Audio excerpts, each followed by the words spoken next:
Our criminal justice system is profoundly sick.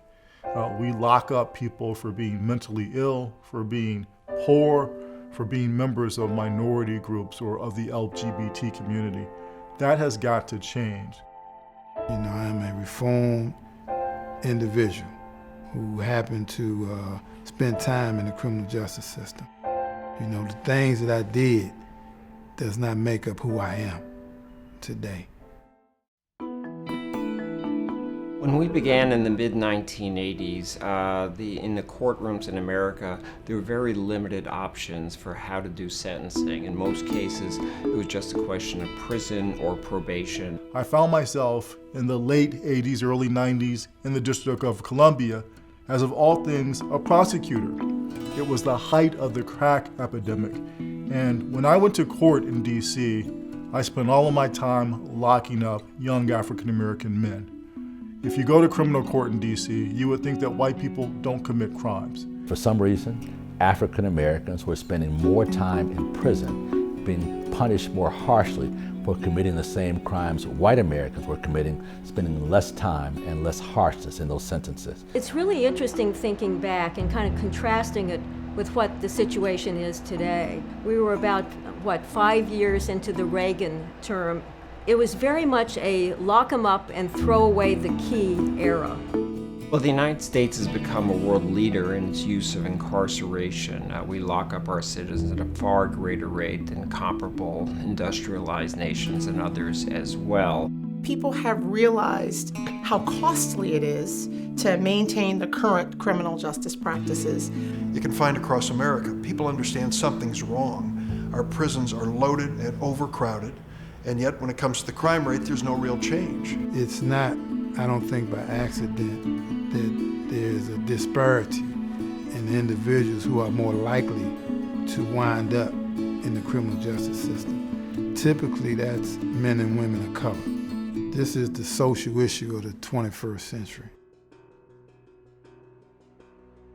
In the early years of the sentencing project, we were mostly engaged in helping to develop alternative sentencing programs, helping defense attorneys provide plans to a judge that would provide for an alternative to incarceration by addressing the underlying factors that contributed to the person's crime and responding to coordinating services in the community that could help the person succeed. Over the course of 30 years, we've seen reports that show the effect of mandatory minimums and 3 strikes laws and racial disparities in the criminal justice system, so that people who talk about criminal justice policy are talking from a point of view of information and not rhetoric. So we started doing more research, we started asking more questions, we started engaging with policymakers about how can we anticipate where these policies are leading us, and trying to call attention to what we thought, and unfortunately we're correct,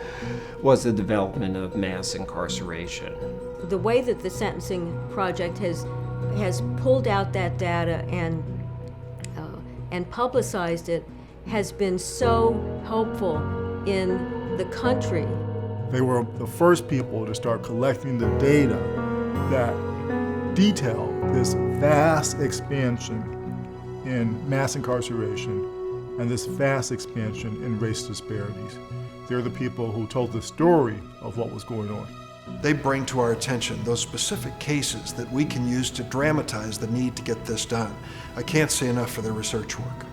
Over time, we began to take a larger look at the system overall. What is the criminal justice system producing? What are its effects? What are the problems? And that helped our work move much more in the direction of doing research, advocacy, trying to examine the whole functioning of the criminal justice system and point out its problems and point to ways to do things better. No matter who the law enforcement expert is you talk to, they'll tell you they're looking for data-driven policing. But having data-driven policing and data-driven law enforcement requires you to collect the data. No one does that like the Sentencing Project. And the Sentencing Project has in that way pushed the conversation in a direction towards effective and fair and race-neutral reform. So what can we do to make sure that we take some of the resources now going into corrections unnecessarily, put it instead into law enforcement and community development and education and jobs that will really bring the crime rate down in America? When they started the sentencing project, they might have thought it would just take a few years. And here it's taken 30 years so far, and maybe it'll take another 30 years. But that perseverance over time to keep at it is an important skill and value. We hope to be able to stay very much in the forefront of shaping that conversation, of asking questions, hopefully providing answers about how we could do things better and differently. Let's all imagine where this beautiful struggle should take us. So hopefully in 30 years from now, we're not going to be talking about mass incarceration. We're not going to be talking about race disparities. Let's make sure we're smart when it comes to sentencing, not just tough, but smart, and make certain that those who are incarcerated are truly a danger to society, and that those that are incarcerated for nonviolent crimes are not left in prison to languish for decades or perhaps for their entire lives. My hope is that we can see the sentencing project continue for 30 years plus. I'm convinced with the kind of data and research that they do, if they continue to push ahead, we'll be able to do just that.